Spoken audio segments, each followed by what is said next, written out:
Clara Jennings was a bright, adventurous 28-year-old who boarded a plane to Egypt for a wedding, but just 90 days later, her name was splashed across international newspapers, not as a guest of honor, but as the victim of a chilling true crime mystery that remains unsolved to this day. Clara Jennings had always been known among her friends as the one who loved to see the world. At 28, she had already traveled to more countries than most people twice her age. She was independent, confident, and curious about different cultures. When an invitation arrived for the wedding of her old college friend in Cairo, she did not hesitate for a moment. For Clara, it was not just about celebrating her friend's big day, but also about experiencing Egypt, a place she had dreamed of visiting since childhood.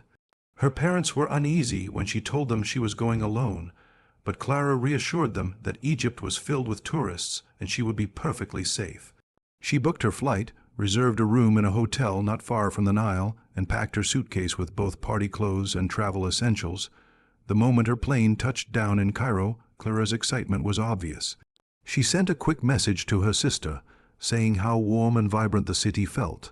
From her hotel balcony, she could see the endless movement of traffic, hear the sound of street vendors, and smell the mix of spices drifting through the air. Over the next few days, she shared photos online, smiling in crowded markets, standing in front of ancient pyramids, and enjoying tea at small cafes. Every post carried the same cheerful tone, giving no hint that anything was wrong. The wedding itself was a joyful celebration filled with music, dancing, and laughter. Clara wore a soft blue dress and looked radiant in every picture captured that evening. She mingled with guests, both locals and other foreigners who had flown in for the event. By all accounts, she seemed relaxed and happy, blending into the festive atmosphere.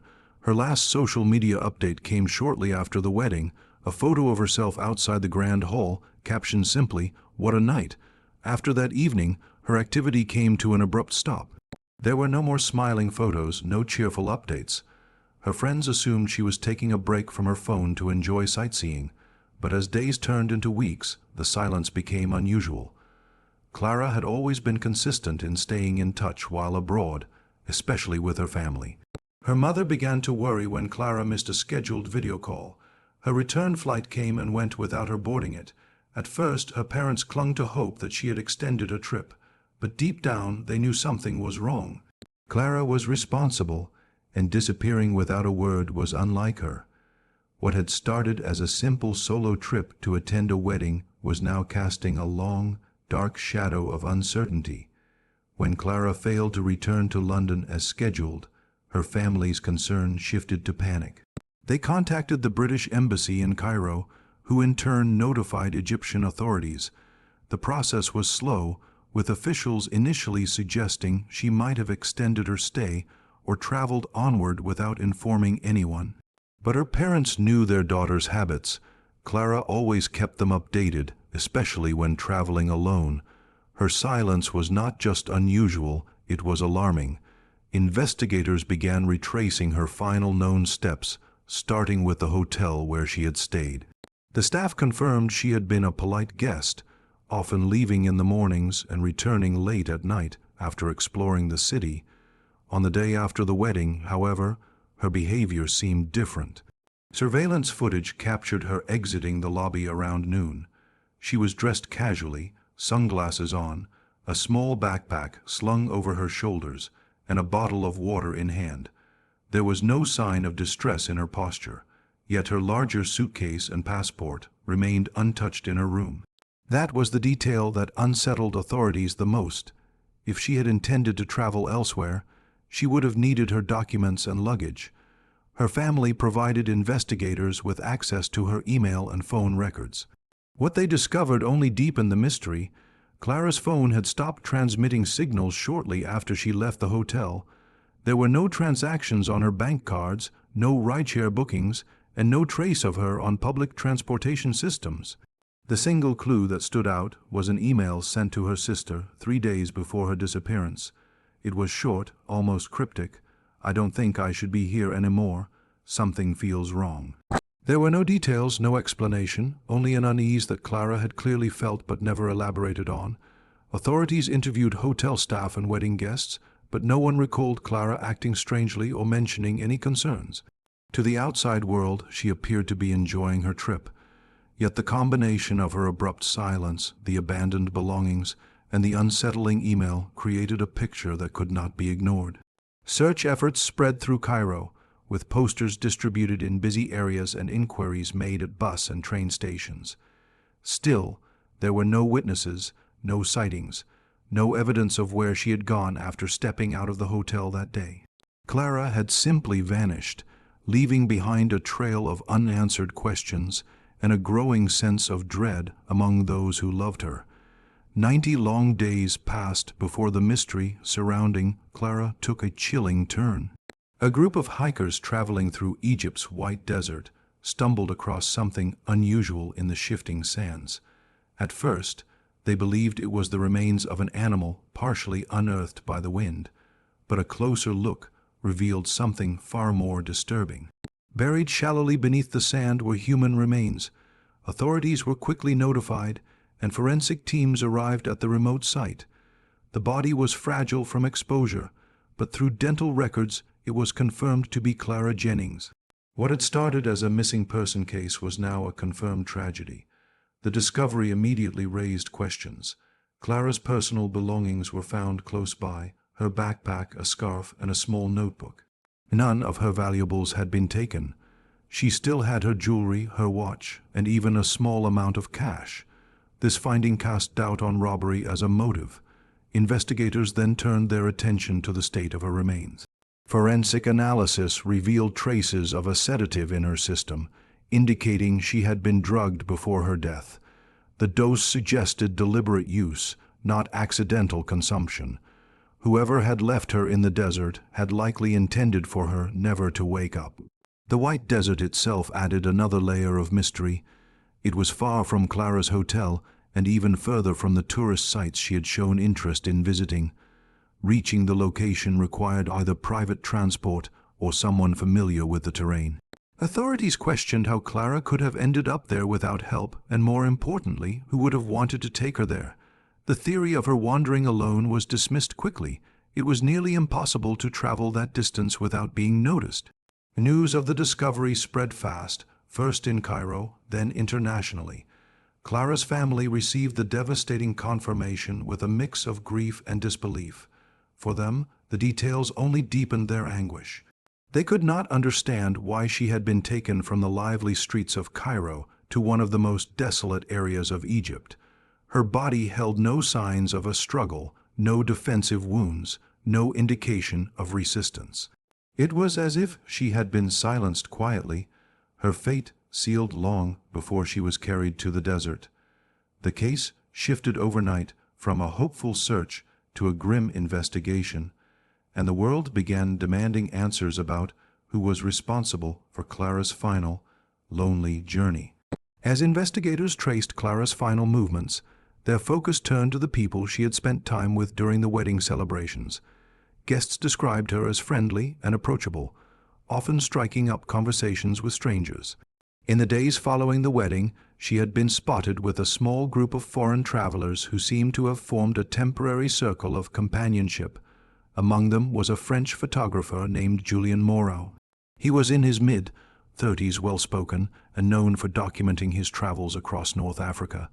He appeared charming on the surface, but details about him were surprisingly difficult to confirm. Hotel records revealed that Julien had checked into the same hotel as Clara, and even requested a room on the same floor. Staff recalled seeing them leave together on several occasions. What raised suspicion further was the timing of his departure. Julien checked out of the hotel just hours after Clara was last seen. He left no forwarding information, and his name did not appear on any official records of flights departing Cairo that week. It was as if he had simply slipped out of sight. When European authorities were contacted, more troubling information came to light. Julien had previously been questioned in connection with the disappearance of a young woman in Morocco several years earlier. The case never led to charges, but investigators noted unsettling similarities. Both victims were solo female travelers, both vanished after socializing with him, and both cases remained unresolved.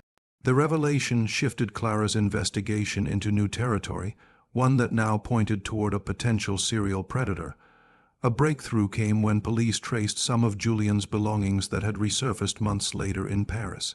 Among them was camera equipment he had pawned for quick cash. A memory card left inside one of the cameras revealed a disturbing collection of photographs. Mixed among landscapes and street scenes were candid images of Clara. Some showed her at tourist landmarks, while others appeared to have been taken secretly. Her reflection in a cafe window, her silhouette against a market stall, her profile captured as she walked unaware. The level of attention suggested obsession rather than casual friendship.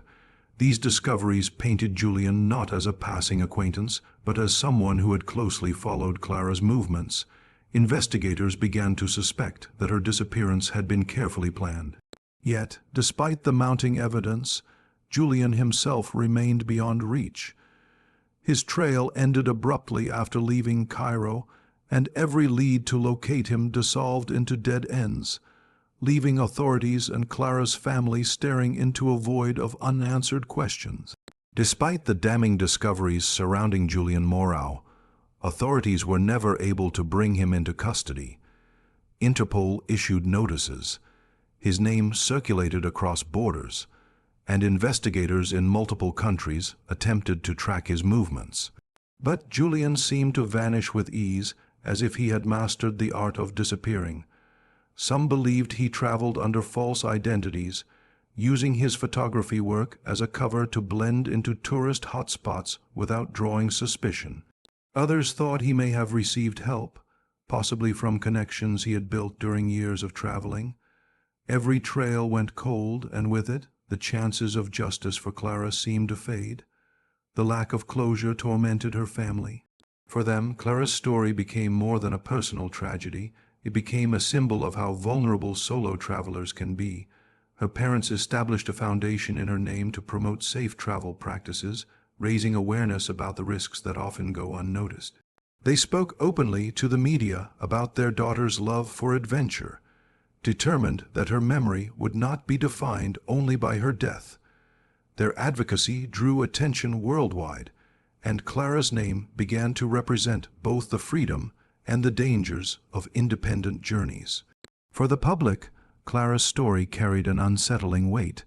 She had traveled to Egypt for something joyful, a wedding filled with love and celebration, yet within weeks her life was cut short in the most mysterious of ways. The idea that someone she had just met could have orchestrated her disappearance was chilling, and the fact that he continued to elude capture only deepened the sense of unease. Questions lingered. Why had Julian targeted her? Was she chosen at random, or was there something specific that drew his attention? What happened in the hours between her leaving the hotel and her final moments in the desert? Over the years, investigators revisited the case, hoping new evidence or technology might uncover answers. But as time passed, the leads grew colder, and Julian remained a ghost in the records of international law enforcement. The story left behind was not just of a young woman lost, but of a predator hidden in plain sight, moving through the same spaces where millions of travelers seek joy and discovery. Clara's tragedy stood as a grim reminder that even in moments of celebration, danger can exist in the shadows, and sometimes the truth never fully emerges. Her name lived on in headlines and warnings, and in the aching memory of those who loved her.